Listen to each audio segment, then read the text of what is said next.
Teman-teman, gimana cara ngelibatin Allah kalau misalnya kita lagi ada masalah sama orang lain? Kayak misalnya kita lagi ribut sama seseorang karena salah paham, atau mungkin dia yang bersikap jahat atau nggak baik kepada kita. Seorang istri ketika ada masalah dengan suami, anak bermasalah dengan orang tua, mahasiswa bermasalah dengan dosen. Gimana cara kita ngelibatin Allah dalam kasus-kasus kayak gitu kalau kita lagi ada masalah dengan seseorang? Kita belajar dari Sayyidah Hafsah ketika beliau ada masalah dengan suaminya, yaitu Rasulullah SAW, sampai kemudian Hafsah melibatkan Allah dan Allah membela Hafsah untuk meminta Rasulullah merujuk Hafsah.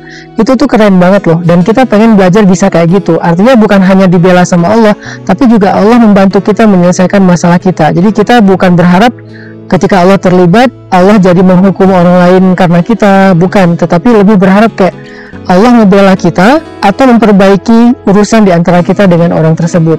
Gimana cara melibatkan Allah kalau kita sedang punya masalah dengan seseorang? Pada episode sebelumnya saya membahas ada 3 cara melibatkan Allah. Yang pertama udah dibahas kemarin, yaitu dengan mention Allah, nyebutin nama Allah, panggil Allah. Nah, di episode ini tips yang kedua cara ngelibatin Allah dalam hidup kita adalah dengan mendekat kepada Allah. Jadilah orang yang paling dekat kepada Allah dalam setiap kebaikan. Artinya, satu, dengan cara bersegera kepada kebaikan, wasari'u ila maghfiratin min rabbikum was-sabiquna as-sabiqun ulaikal muqarrabun. Orang yang bersegera kepada kebaikan, mereka orang yang dekat kepada Allah. Jadi, kalau kita dekat sama Allah, sama seperti kita dengan manusia ya. Kalau misalnya kita dekat dengan seseorang kan kita gampang dapat perhatian dia. Kalau kita dekat dengan seseorang, kita mudah meminta tolong kepada dia. Tapi kalau kita jauh, kita nggak kenal, kita malah menjaga jarak dengan orang tersebut, ya kalau misalnya kita lagi ada masalah, susah banget minta pertolongan dari dia, apalagi dapat perhatian dia. Maka begitu juga dengan Allah. Kalau ke manusia kita menganggap itu hal yang wajar, harusnya kepada Allah lebih wajar lagi. Aneh kalau misalnya kita pengen dapetin dukungan Allah, pengen dapetin pertolongan dan pembelaan Allah, tapi sehari-hari kita tuh berjarak dengan Allah. Sehari-hari kita tuh menjauh dari Allah. Sehari-hari kita tuh menghindar. Allah panggil, kita nggak datang. Allah kasih petunjuk, kita tolak. Ini aneh kalau misalnya tiba-tiba kita minta pembelaan, dukungan, dan pertolongan dari Allah. Makanya tips kedua, cara ngelibatin Allah dalam hidup kita itu belajar mendekat sama Allah. Belajar untuk jadi orang yang layak diperhatikan oleh Allah. Gimana caranya? Tadi yang pertama, was-sabiqun as-sabiqun ulaikal muqarrabun. Jadilah orang yang semangat dan berlomba-lomba dalam kebaikan. Jadi kalau misalnya kita tahu ada satu peluang kebaikan, kita ambil tuh peluang kebaikan. Jangan mikir panjang, kita lakukan tuh kebaikan saat itu juga. Jangan ditunda-tunda. Kenapa? Karena orang yang bersegera dan berlomba-lomba dalam kebaikan, kata Allah, ulaikal muqarrabun. Mereka itulah orang yang dekat di sisi Allah. Sehingga kalau misalnya kita udah dekat di sisi Allah, ada masalah, kita panggil Allah, kita angkat tangan kita. Bahkan kadang-kadang kita manggil Allah di hati, Allah udah langsung terlibat. Allah udah langsung nolongin kita, karena kita orang yang dekat. Orang yang dekat itu mudah mengakses. Orang yang dekat itu punya privilege. Orang yang dekat itu punya jalur khusus, sehingga nggak akan lama, nggak akan bertele-tele, prosesnya nggak panjang untuk mendapatkan dukungan dari sesuatu, yaitu dari Allah Subhanahu wa Ta'ala. Itu cara mendekat ke Allah yang pertama, yaitu dengan bersegera atau berlomba-lomba kepada kebaikan. Misalnya teman-teman ada kesempatan untuk sedekah, ya udah langsung sedekah. Ada kesempatan untuk bantu orang, jangan mikir panjang, bantu nggak ya, spontan deh, spontan aja bantu. Karena kalau kita udah biasa spontan dalam kebaikan, udah biasa segera dalam kebaikan, kita itu muqarrabun, orang yang dekat di sisi Allah. Yang kedua, cara mendekat kepada Allah itu adalah dengan melakukan amalan-amalan yang paling Allah suka, yang paling istimewa di sisi Allah. Apa amalan yang paling istimewa di sisi Allah yang mendatangkan pertolongan Allah itu dengan segera? Nomor satunya adalah dakwah. In tansurullaha yansurkum. Kalau kalian tolong agama Allah, artinya berdakwah, Allah pasti nolong kalian. Wa yusabbit aqdamakum. Allah akan menguatkan kaki-kaki kalian, artinya Allah akan kuatkan diri kalian dalam menghadapi masalah.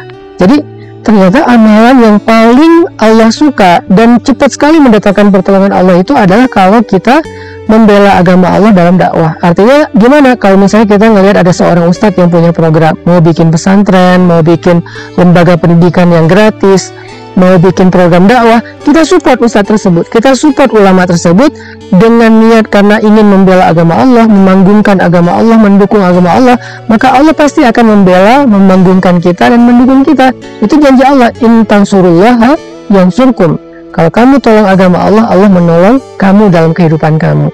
Dakwah, cari ustadz siapa yang butuh dukungan dakwah. Saya pribadi misalnya sekarang lagi membangun pesantren. Pesantren ini untuk mentarbiyah menjadi sekolah buat anak-anak muda dalam belajar agama, syariat, belajar life skill, belajar hard skill, supaya mereka bisa mandiri dan bisa membantu orang lain. Yuk kita support bareng-bareng. Misalnya kita pengen bangun masjid, ya udah saya mau support Ustadz Hanam bangun masjid dengan donasi, atau mungkin dengan wakaf, atau mungkin dengan skill, atau mungkin dengan network, atau mungkin dengan nge-repost postingan tentang pembangunan proyek pembangunan masjid itu, supaya banyak orang yang mendukung. Apapun bentuk dukungan kita, makin besar, makin banyak, makin antusias, maka semakin antusias pula Allah membela kita. In tansurullaha yansurkum. Yang kedua, amalan yang paling cepat mendatangkan pertolongan Allah dan Allah suka banget adalah sholat. Wasta'inu bis-sabri was-shalah. Jadi perbaiki sholat kita. Gimana cara memperbaiki sholat? Perbaiki sholat itu satu, dengan memperbaiki kualitas sholatnya. Yang kedua, dengan menambah kuantitas sholatnya. Kalau memperbaiki kualitas, misalnya wudhunya udah benar belum, yang kedua udah khusyuk belum, bacaannya udah benar belum, doa-doanya udah benar belum. Kalau kuantitas, ya udah ditambah belum dengan sholat sunnahnya, selain sholat wajib, ba'diyah, qabliyah, duha, tahajud. Jadi kalau sholat kita semakin baik, maka pertolongan Allah semakin cepat. Kalau sholat kita semakin baik, maka Allah semakin perhatian sama kita. Wasta'inu bis-sabri was-shalah. Minta pertolongan Allah dengan sabar dan sholat. Jadi libatin Allah itu cara yang kedua adalah dengan mendekat kepada Allah. Cara mendekat kepada Allah, satu, lakukan kebaikan secara segera. Yang kedua, pilihlah amalan-amalan yang Allah suka. Dakwah, sholat itu diantara amalan-amalan yang cepat banget mendatangkan pertolongan Allah. Maka dua tips ini saya pikir udah menjadi sebuah life hacks atau menjadi sebuah motivasi buat kita untuk melibatkan Allah dalam kehidupan kita. Saya ulangi lagi. Yang pertama, cara melibatkan Allah, mention Allah, panggil Allah, sebut nama Allah di awal kita melakukan sesuatu. Cara yang kedua adalah mendekatlah kepada Allah. Cara mendekat kepada Allah itu satu, dengan bersegera kepada kebaikan, jangan ditunda-tunda, spontan, konsisten. Yang kedua, cara mendekat kepada Allah dengan melakukan amalan yang Allah paling suka dan cepat banget mendatangkan pertolongan Allah. Salah satunya yang paling luar biasa, dakwah, bela agama Allah, membantu agama Allah lewat mensupport para ulama.